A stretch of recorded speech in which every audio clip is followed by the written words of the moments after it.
Hi, I'm Matteo Manfredini. I'm an Accademia Barilla chef. Today I'm here to show you another excellent recipe. We're going to make a dish that has fish as its base. The dish that we're presenting today is Barilla spaghetti alla chitarra with cuttlefish ink.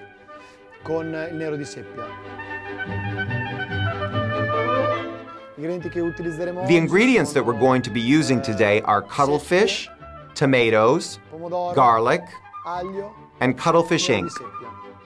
The cuttlefish ink that we'll be using is already made. It has been removed from inside the cuttlefish, in which it is used as a defense mechanism. Let's begin preparing. Once the ingredients have been prepared, and before cooking, we'll begin cooking the Barilla spaghetti alla chitarra. We'll start by chopping the garlic.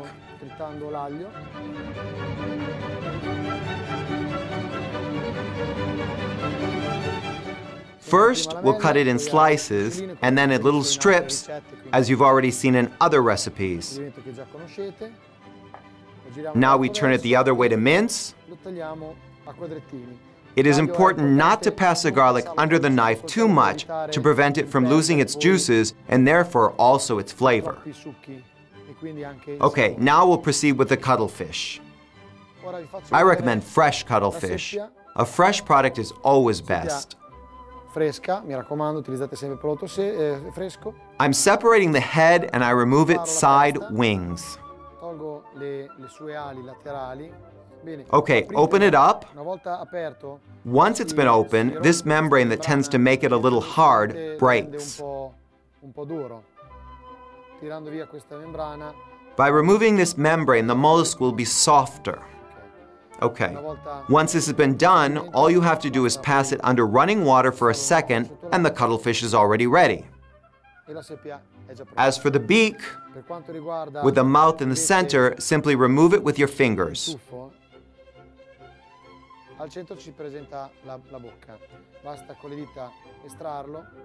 Now that the upper part is removed, you only keep the small tentacles, which are edible. Let's cut it into strips. We're cutting it like this into thin strips for short, fast cooking. Okay, we prepared some cuttlefish. Let's move on by salting the water.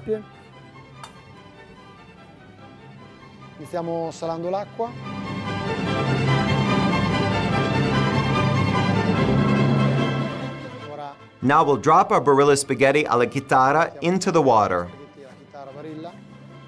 Wait until the pasta has sunk in and is immersed in the water. Now we'll start cooking the sauce with some olive oil.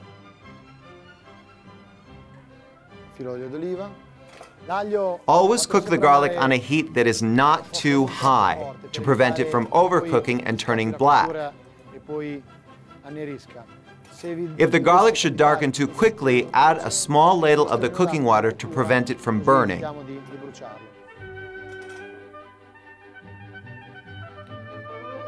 Now we'll add the cuttlefish, a little pepper, and a pinch of salt.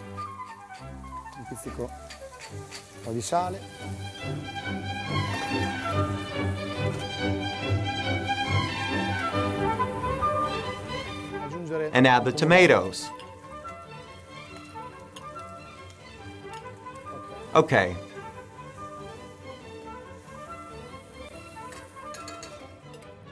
Now we'll continue by adding the cuttlefish ink,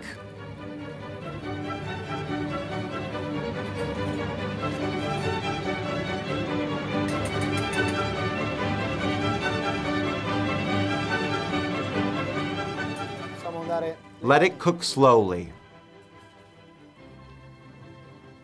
A small ladle of cooking water is required.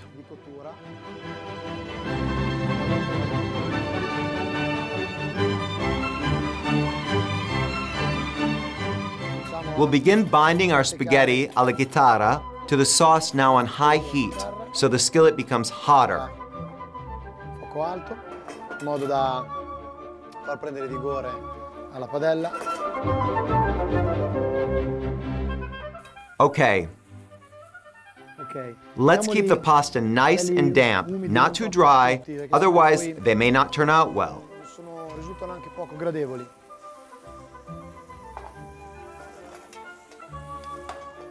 And we have our dish. You can use tongs like these to plate, since they're very practical. You see how they grab the spaghetti well? However, for an especially elegant impression, we can also use the ladle, which gives you the size of the portion.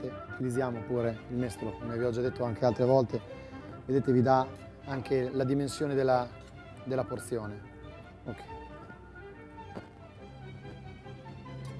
Okay, let's make a beautiful nest.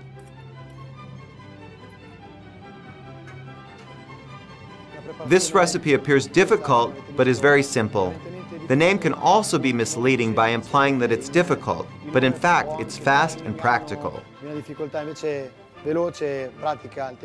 the time it takes the Barilla spaghetti alla chitarra to cook, we produced excellent results. I'd pair this dish with a Bulgari Rosato, a wine that in my opinion goes well with this kind of dish.